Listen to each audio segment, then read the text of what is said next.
The world mourns the passing of former Israeli Prime Minister Shimon Peres, a visionary for peace. U.S. Democratic presidential candidate Hillary Clinton looks for momentum following her first debate with Republican Donald Trump. And an American billionaire's ambitious plan to get humans to Mars by 2020. Africa 54 starts right now.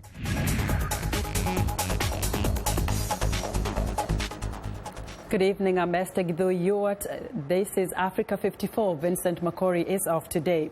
Tonight, world leaders are mourning the passing of former Israeli Prime Minister Shimon Peres, who died early Wednesday at 93, 2 weeks after suffering a severe stroke.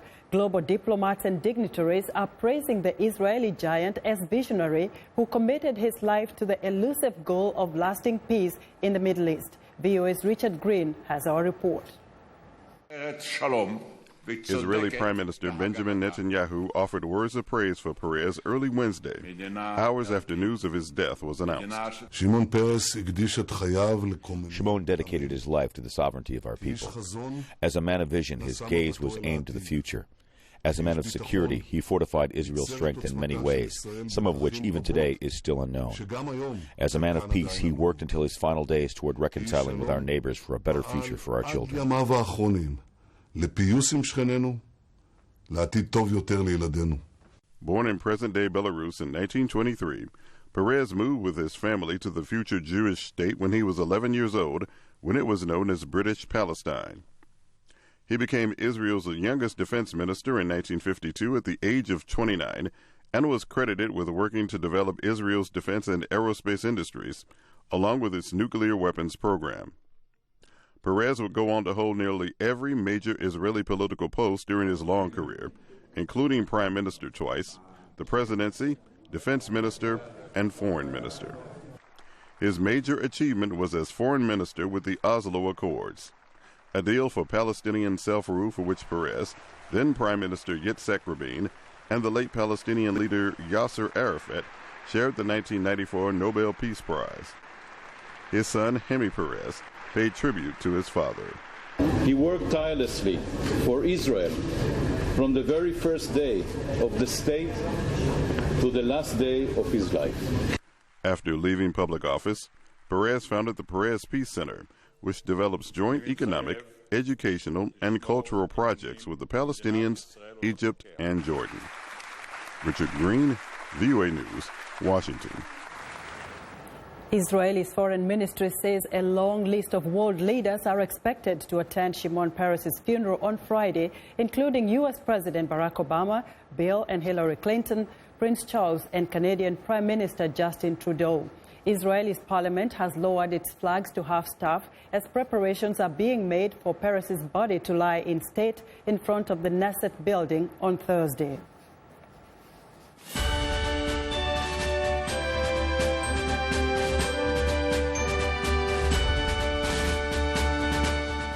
Now to the race for the U.S. presidency. Democrat Hillary Clinton is hoping for a boost in the polls after her first debate with Republican Donald Trump. A CNN ORC poll right after the debate found that 2/3 of those asked thought Clinton did a better job in the debate, the first of the three between the two White House contenders. VOA national correspondent Jim Malone reports on the debate's possible impact.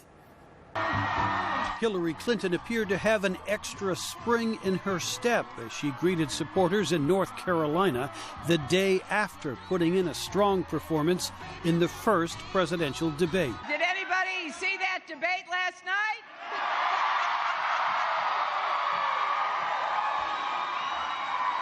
Oh, yes. One down, two to go. Clinton put Donald Trump on the defensive for much of Monday night's debate, pressing him on why he won't release his tax returns and his role in questioning President Barack Obama's citizenship. He has really started his political activity based on this racist lie that our first black president was not an American citizen. Trump only recently declared he accepts that the president was born in the U.S. after years of trying to raise doubts. And I think I did a great job and a great service, not only for the country, but even for the president, in getting him to produce his birth certificate. Secretary Clinton. Trump told supporters in Miami he thought the debate went well, even though earlier he complained about both the debate moderator and his microphone. Trump also noted recent polls that show him gaining on Clinton. It's been amazing, the support we're getting, more and more and more. And, you know, I won Florida in the primaries, and we're doing very well now. We're leading Florida right now. Clinton's strategy to put Trump on the defensive during the debate paid dividends, says analyst Matthew Dalek. I think it was a pretty clear victory for her on multiple levels, and that I think it, will ultimately be seen, if I were to guess, I think it will ultimately be seen as having an impact at being an unimportant moment in a pretty long and deeply contentious election cycle. But Dalek says it remains to be seen how the debate will affect undecided voters. It doesn't, I don't think, necessarily hurt him, obviously, with his core supporters, but it's hard to see how he wins over, how he grows his base of support. Despite the positive reviews, Clinton still has work to do to address her weakness on the issue of trust, says Andra Gillespie via Skype. She's going to have to figure out ways to craft an image of herself that is trustworthy, that has worked past some of her mistakes. The next presidential debate is scheduled for October 9th. Jim Malone, VOA News, Washington.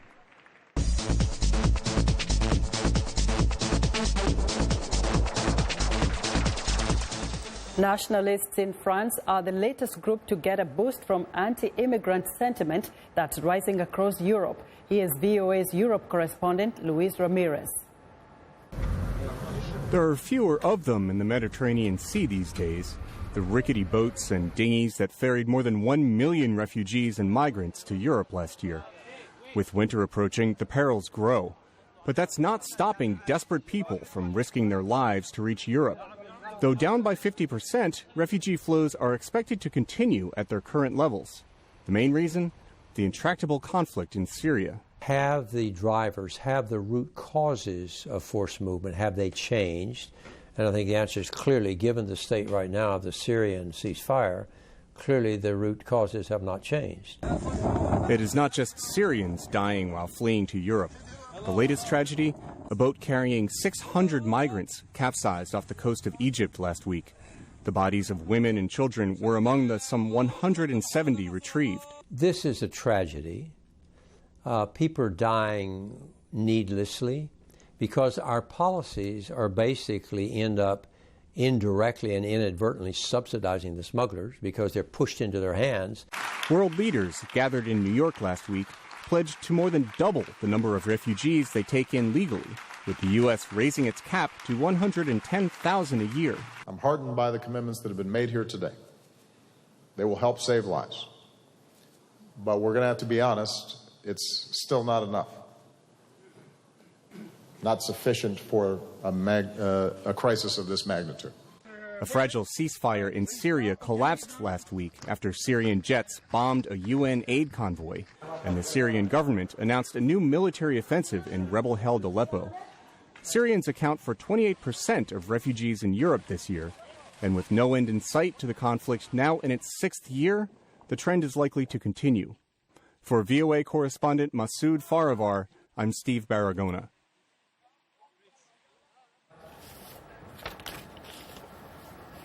And that was Steve Baragona on the latest on the refugee crisis in Europe.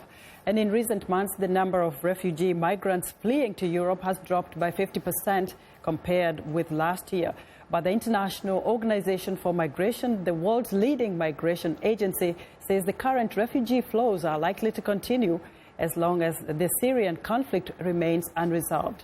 Steve Baragona tells us more.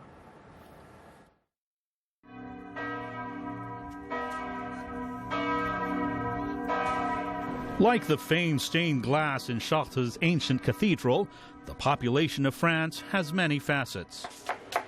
Away from the city center, this is the newer face of France. Immigrant workers, many from Muslim countries whose parents the country once welcomed as cheap labor, now speak of discomfort and rejection after a series of Islamist terror attacks. We are afraid that the angry extreme right will hit us. Now I go into a cafe and people look at me strangely. For example, I'm the son of Kurds, nothing to do with religion. I'm Muslim but not observant. But in France, because of the news, of TV, politics, there are so many things that have changed against foreigners, totally. In the wake of the attacks, a backlash against immigrants, especially those who are Muslim, can be seen in growing support for the National Front, the party of immigration critic Marine Le Pen. Marine Le Pen a eu un discours constant. On ne peut pas lui reprocher. Marine Le Pen has had a constant message that one cannot say has been anything but clear. Immigration must be severely regulated. We must regain control of our borders and abandon the Schengen zone, which has been very catastrophic. Qui est catastrophique. In its stance against porous borders, in Europe's case Schengen, and immigration, the National Front finds common ground with other nationalists on the continent and across the sea. Not only in Chartres, but elsewhere in France, Muslim immigrants interviewed believe a victory by U.S. presidential candidate Donald Trump could further encourage French voters to support anti-immigrant populists. It'll create more racism and it'll create problems in America and in France as well. The National Front will gain support in France. Why? Because if he wins, that will cause the French to change their way of thinking and say, why should we not do the same as the Americans? Some, but not all, Muslim immigrants here in Chartres agree. If he becomes president, that will mean he will spread his trash throughout. No, he will not. As in other parts of France, here the topic of Muslim immigrants and their families is a touchy one. Chartres was the hometown of one of the attackers last November in Paris. Some longtime residents say they choose not to let that or other events change the way they see their Muslim neighbors. Me, I'm not a racist. A Muslim is a Muslim, a Christian is a Christian. We do not have the same point of view, but everyone should respect the other and everything will go better in the world. Unfortunately, not everyone thinks like I do. While we found no one who supports Trump among French Muslims here, there was little love for his opponent. Many blame Hillary Clinton for the Middle East policies of the current U.S. administration, of which she was a part, arguing intervention in the region helped give rise to the new terrorists, with whom ordinary Muslims are sometimes conflated. Luis Ramirez, VOA News, Chartres, France. We want to know what you think about Africa 54 and the stories we cover. Join the conversation on Facebook. The address is Africa 54 and check out our headlines 24/7 on voaafrica.com. Coming up, is the West losing the information war? A dire warning from NATO commanders. Stay with us.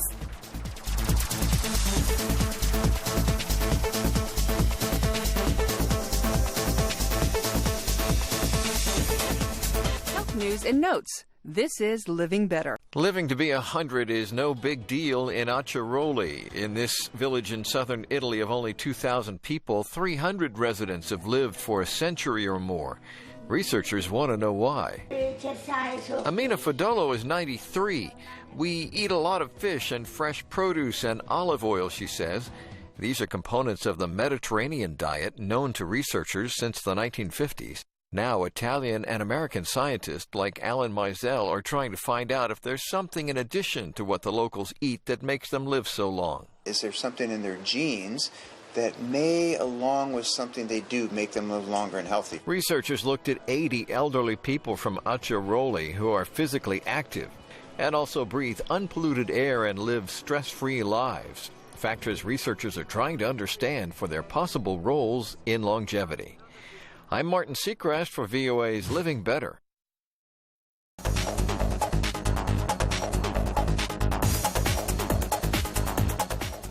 In today's business report, the African Development Bank is going to lend $4.1 billion to Nigeria in various areas. With more details on the plan, Nigeria's economy, and where the money is going to be invested, we go to Africa 54 business correspondent Jill Malandrino in New York.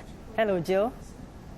Hi there. So ADP's president, Dr. Akinwumi Adesina, he said funds over the next 2 years would be used to develop the power and agricultural sectors in Nigeria, aiding a move away from the country's reliance on oil revenue. The economy has been shrinking due to the plunge in crude oil prices, which generate 70% of government revenue. Also, attacks on energy facilities in the Niger Delta have cut crude production by around a third since the beginning of the year. This has left Nigeria struggling to fund a record nearly $19 billion budget. In addition, the government wants to triple expenditures in an effort to improve infrastructure and power supply, and that money needs to come from somewhere. You know, Jill, the reports also say that ADB's portfolio in Nigeria will actually increase to a total of $10 billion by 2019. But that sounds like a lot of money if you look at the economy, which has actually failed to emerge from the oil slump.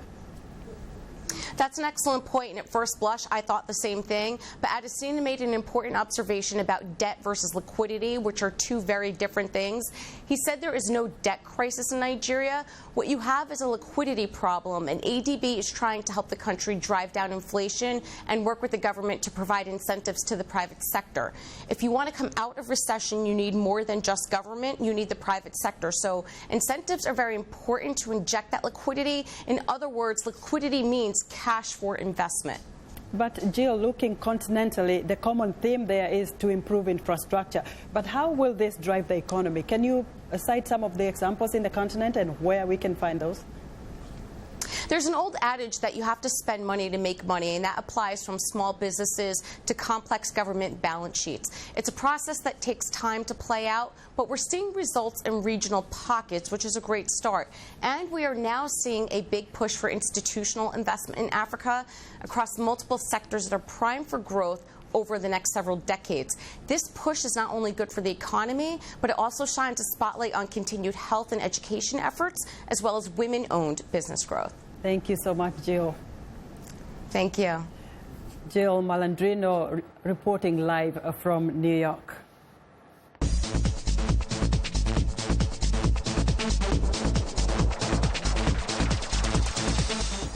NATO commanders are calling on the West to step up its efforts to combat and counter the information war being waged by its adversaries. The commanders warn that countries like Russia are exploiting the freedom of the press in Western media to spread disinformation. Here's Henry Ridgewell. The vanguard of Russia's forceful takeover of Crimea in 2014, the unmarked, heavily armed gunmen, now widely known as the Little Green Men. Moscow initially denied they were Russian military, yet weeks later, similar unidentified armed units appeared in eastern Ukraine. The simultaneous deployment of disinformation and military power has become known as hybrid warfare. Speaking at this month's United Nations General Assembly, Ukrainian President Petro Poroshenko said such tactics are being waged against the whole Western world. Political pressure, blatant propaganda, interference with the electoral process, economic cohesion, secret subversive and military operation, cyber attack, misuse of diplomatic measures. These are modern and convenient methods of the undeclared war. At a conference on information warfare at the London-based Royal United Services Institute this week, NATO's Director of Strategic Communications said the West is playing catch-up. The technology is ours. The marketing powerhouses are in our countries. Yet we're having this discussion against the feeling of being pushed by different actors. Russia, Daesh, also China, in more subtle ways. The conference focused on the growing reach of Russian state media, such as the 24-hour news channel Russia Today, or RT, often accused of being a propaganda outlet for the Kremlin. Senior editor at The Economist, Edward Lucas, argued channels like RT should not be considered as journalism. Russia has really grasped the post-truth environment, and they will lie about things absolutely brazenly. They understand the weaknesses of our media in the post-Cold War environment, that we prioritise fairness over truth. Lucas said the West should do more about what he termed social media hygiene. There's a real problem with comment fields and with fake social media accounts, particularly on Twitter. The Russians are putting lots and lots of money into creating tens of thousands of trolls. NATO officials said Russia includes information strategy as a key pillar of its conflict planning, but in the West it is often handed off to separate public relations teams. We are still fighting on the margins, when actually a properly funded strategic communication effort is incredibly cheap compared to other costs. Leahy warned Russia was deploying disinformation and hybrid warfare in its intervention in Syria, most recently in the disputed bombing of an aid convoy outside Aleppo earlier this month. He added the West must learn how to fight back. Henry Ridgewell for VOA News, London. Nigeria is facing tough economic times, and analysts say this is just one of the many challenges facing the government of President Muhammadu Buhari. VOA House reporter Ladan Ibrahim interviewed President Buhari on the sidelines of the United Nations General Assembly, and he joins us now. Ladan, welcome to Africa 54. Thank you, Esther. Well, most Nigerians are saying they are unable to put food on the table. And I'm just wondering, in your discussion, what measures is President Buhari proposing to take? Yeah, knowing that Nigeria's economy is a mono-economic, the president said he is going to diversify this time around and is going to give agriculture a priority. And that is the program he initiated as it is. That's his take on this issue. That they've initiated a program that where they will assist farmers in the country. And what they are going to give them is not fiscal cash, but they provide them with the farm implement, because giving them cash, that will translate to more wives. That is what the president jokingly say, that if we give fiscal cash, then people there is a possibility they will go and marry. But instead, show us your land, we clear it for you, we provide you with the farm implement, we provide you with the seed. After you sell your products, we translate that items we give you into money, you come and pay government. Then a follow-up question to that, I asked him, Mr. President, knowing that I'm a Nigerian and I know the policies of Nigeria, some policies will be conceptualized, but its continuity and sustainability remain to be another issue. The President said, yes, he knows, but you are the people who knows that. I say, what evidence are you giving Nigerians that the direct beneficiaries of this program or policy will get to them? He said he assured us that in Nigeria, Nigerian central government, in collaboration with the Federal Minister of Agriculture and the Minister of Agriculture, they are on and off as far as this issue is concerned. And they are hoping that by the end of next year, what they are going to do in the next coming year should double or triple even what they did this first year. So, in essence, the President is saying agriculture is going to be the priority, and they've initiated that program. Let's hope, Ladan, that takes place, because most people want to put food on the table. But then again, there have been talks over the years now about negotiations with Boko Haram militants. Where are the negotiations now, according to the President? Very well. I raised this issue with him, Esther, and the President's take on this was that, yeah, the issue of Boko Haram, he gave directives up to 3 times, but negotiation breaks somewhere along the line.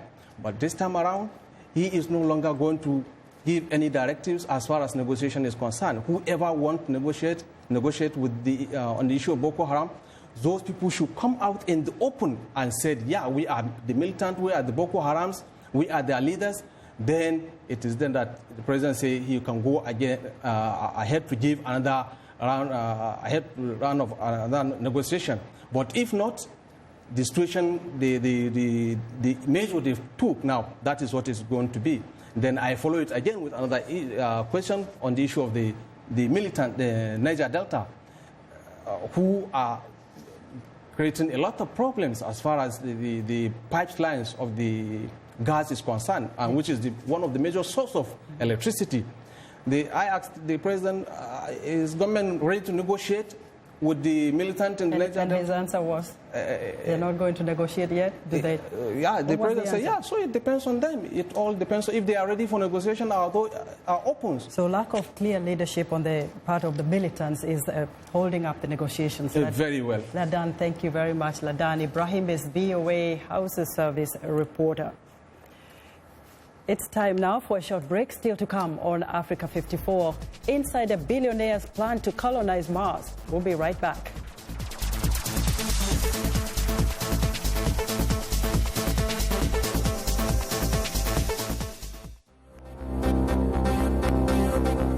If you've just joined us, I'm Mariama Diallo, and here is a quick recap of today's headlines. In Gabon, Ali Bongo is sworn in as the country's president, calling for unity after a disputed election win that sparked deadly unrest and divisions in the country. In Somalia, a journalist working for a popular Mogadishu radio station is killed by an unidentified gunman while visiting his parents. In Kenya, police fire live ammunition and tear gas to disperse multimedia university students protesting over road safety. Finally, in Ethiopia, the country celebrates a festival marking the ancient discovery of a cross by Queen Helena, believed to be the one upon which Jesus was crucified. That's all for today. Thanks for watching. We'll see you next time.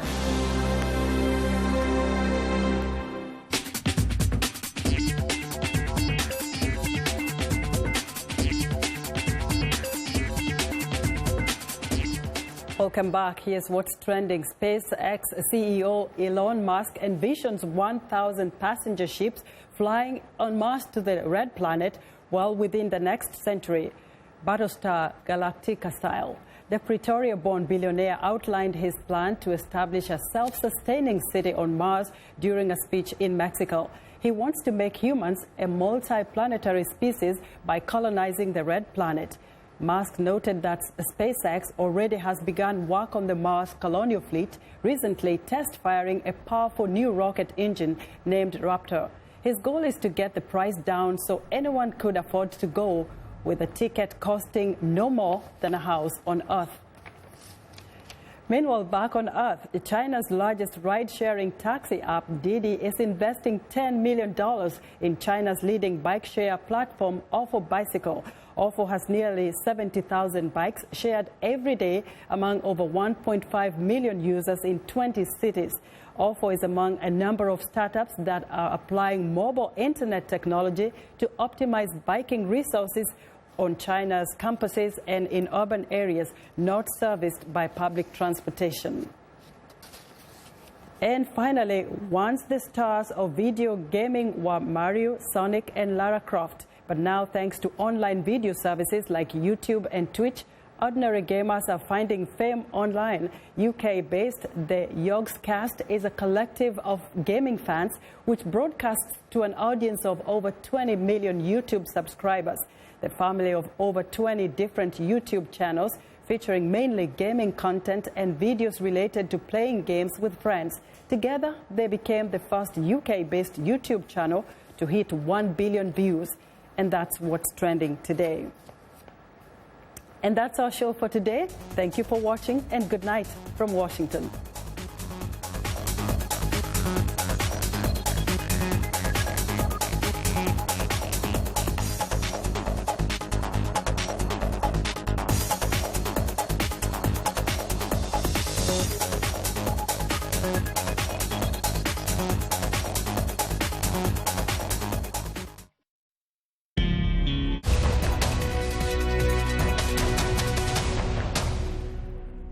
Welcome to the Voice of America's Newswords.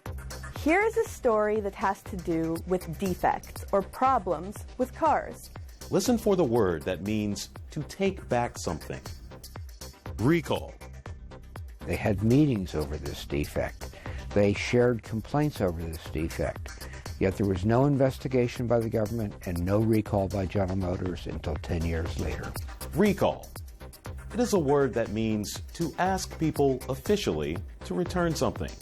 In our story, there were major problems with some General Motors cars. The man says the U.S. government and the car company took too long to issue a recall, so the cars could be fixed. Now, when you hear the word recall, your American English will be good enough to know what this news word means.